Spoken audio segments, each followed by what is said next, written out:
What's up, War Rapport family? We are back with another great edition of Building Rapport. Joining me is a special guest from the R2TO podcast. That's Rising to the Occasion podcast. Follow them at Twitter. It's my guy, Josh Marler. Let me bring him in here. Josh, thanks for joining me, man. Yeah, thanks for having me on, man. Josh, let's jump right in here.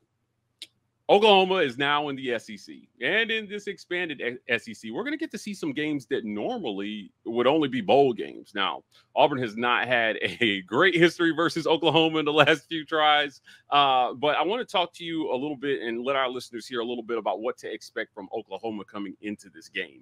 Again, it's going to be their second SEC game of the season, but, what are your season expectations for Oklahoma?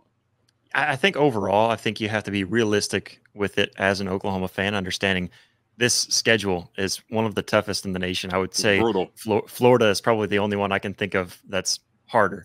And so, I think realistically, I expect 8 wins. I'm hoping for 9, and I see a possibility for 10 wins in there. I mean, who knows really? I mean, it's before you've seen anybody out on the field, so it's really hard to get a perfect gauge. But I feel like, with that 7.5 over under kind of set, I feel like that was, realistically understandable where Vegas is coming from with that. But I'm putting us at 8 as our floor, and 10 would be our ceiling. 8 floor, 10 ceiling. That's what I'm feeling. All right. Well, it is. You said something that's very true. It is a brutal schedule. It's a very brutal welcome to the SEC that the good old commissioner gave the Sooners. But Oklahoma and Auburn play off right when Oklahoma's coming off their first SEC game versus Tennessee at home. Are you thinking that the Sooners are going to be 4-0 headed into that game? I feel like they have a very good shot of being 4-0, but that, of course, Tennessee at home is not one to take lightly. And, Tennessee fans have been jabbing back and forth with me about my predictions on that one. I mean, I'm not predicting Oklahoma to win. I just say I feel like Oklahoma has a very good chance. I think it's ultimately going to come up to, it's really going to come down to who's going to be better in the trenches, because obviously Tennessee prides themselves on how deep their defensive line is, and Oklahoma has a new offensive line, and we're not going to beat around that and pretend like we don't have a new offensive line, at least new teammates at the very least. So I think that's what it comes down to. I think Oklahoma has a good chance because it's in Norman. If it was in Knoxville, I wouldn't feel as good about that game. It's going to be very interesting. Does that Tulane game scare you at all? Like they ended up being a pretty good win for Ole Miss last year at the beginning of the season. Does Tulane bother you at all early in the season? I mean, not too much. I think, if anything, I think Houston is kind of one of those, when you take those 3 non-conference, you've got Temple, Houston, and Tulane. I think Houston stands out to me the most because the last time that we faced Tulane in Norman, they gave us fits, and that was with Willie Fritz as the head coach. Now he's over at Houston. I feel like Houston is one of those underrated teams. I think they were sitting at 3.5 win total over, when I was looking at them over in the Big 12. And so that's one team that I think is really kind of a big-time underdog that I think with Willie Fritz at the helm, first year as a head coach, might kind of put a little bit of grit in this team to really, and maybe not make any kind of runs or anything like that, but to give people fits at the very least. It's interesting that you say that because both Auburn and Oklahoma are faced with the fact that if they're not both undefeated headed into that matchup on the Plains in week 5, could be a very tough season, I think, trying to hit that over for both teams. Let's talk about what to expect. Auburn can expect on defense. Oklahoma's going to have Jackson Arnold at the helm. What are you hearing there? What are we going to see from Jackson Arnold here this season?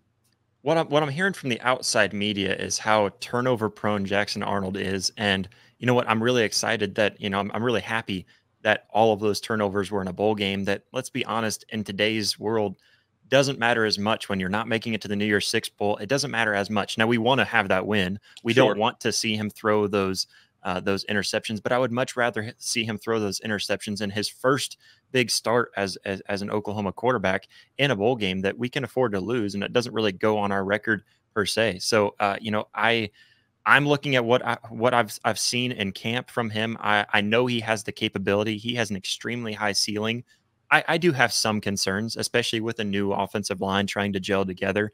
But overall, I know how talented he is. And from what I'm hearing from Brent Venables and from the rest of the coaches, I think that Jackson Arnold's going to do just fine. And I think he's one of those guys that's kind of coming into the season as an underdog. And hopefully he kind of embraces that role and comes in and shocks the nation.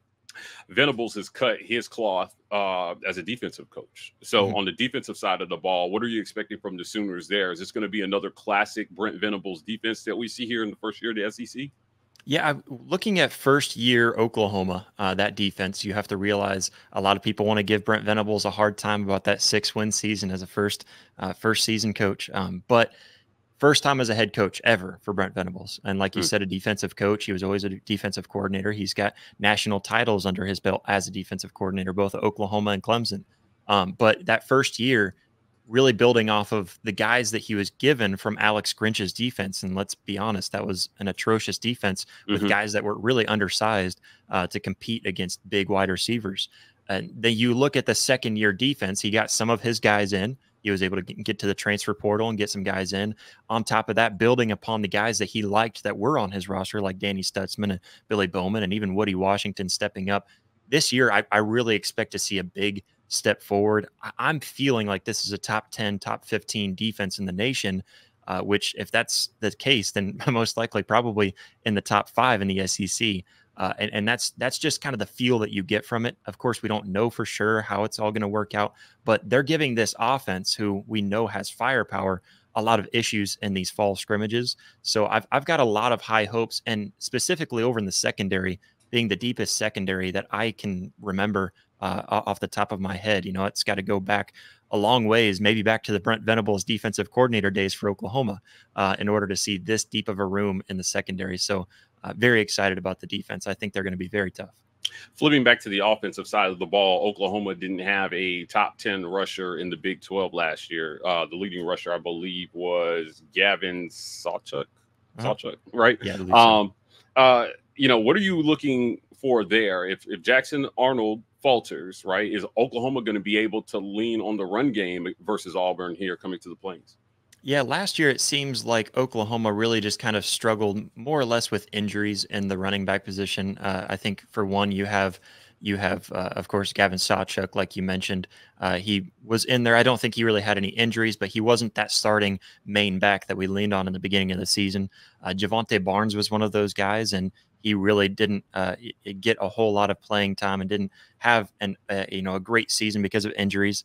And one thing that I'm seeing out of fall camp this year now is that Gavin Sawchuk expected to be the guy for running back, which last year, if you go to the last 5 games of the season, ended with 5 straight games of 100+ yards. So we saw a huge improvement from him, and we know we can rely on him. But then now Javonte Barnes looking much healthier, and from the word and fall camp, he might take that main starting position. Of course, we're going to have split time for backs, but Javonte Barnes making turning heads and really impressing people in camp, which is an amazing thing to hear. So on top of that, we also have a guy, his last name is Taylor Tatum, who's a freshman. He was the #1 running back coming out of his class. So I expect to probably see him at least in a couple of these blowout games, maybe in the non-conference, like Maine we have on the schedule. I would expect to at least see him there. And I'm hearing a lot of good things that he might be able to step in for that split 2 role as well. So, I'm much more comfortable with the running back position and what DeMarco Murray has done as a running backs coach for Oklahoma. I'm much more comfortable this year than I think we felt last year, with as good of talent as we had last year, feeling better about it this year. In terms of receivers that Jackson Arnold is going to have at his disposal, looks like you lose your top receiver from last year and Drake Stoops, right? Behind him was Jaleel Farouk, who returns for his senior season. What does that wide receiver room look like, and what is Auburn going to have to contend there? They look to field a pretty good secondary this year, but how tough is it going to be for the Tigers? Yeah, I mean, I think Oklahoma has, when I'm looking through the depth chart for all of these teams throughout college football, I think Oklahoma has a top 3 at least top 5 wide receiver core. I mean, it's an Ooh, amazing wide okay. receiver core. You know, you look at the guys. I mean, Nick Anderson was a guy that really stood out last year, and just had some big time plays and big time moments. Most well known for the big touchdown catch there with the maybe 15 seconds I think left on the clock in the Red River rivalry. He's a guy that's got big time speed. I think he's 6'4", like you know, close to 200 pounds. He's a big dude, and he's got breakout speed. So Nick Anderson is a guy. We did lose Jaden Gibson to season-ending injury here in fall camp. So that was some hard news to hear. He was supposed to have a breakout year, but we still do, like you mentioned, we still do have Jaleel Farouk, Andrel Anthony, who was a transfer from Michigan. He was banged up last season, had a season-ending injury early in the season, but he's expected to be fully recovered at least by the time we get to SEC play. So we're excited about that. And you mentioned Drake Stoops, and I've told Sooner fans, I hate to admit that we have an upgrade to Drake Stoops because that is the legend's son. And I don't want to admit that anyone's better than him. But Deion Burks, transferring from Purdue, is a guy that is extremely shifty, extremely fast. He's going to be a downfield threat. But him and Jackson Arnold have amazing chemistry that we've seen so far. That's the only guy that I've seen that our defense cannot stop in these fall scrimmages so far. So Deion Burks, another guy to kind of replace that Stoops position. Yeah, it's crazy to think about. But on the Auburn side of the ball, if you add up their top 3 receivers, they have less yards combined than Stoops had last year. Yeah, that's insane. So Auburn is going to be looking to improve in that area. On the other side of the ball, obviously Peyton Thorne will be taking the helm. You know, what do you think the defensive approach is going to be here? The tape says force them to throw the ball and make them prove that they can beat you through the air. However, Hugh Freeze has added some pieces there at wide receiver. Obviously, the dynamic freshman Cam Coleman will be there.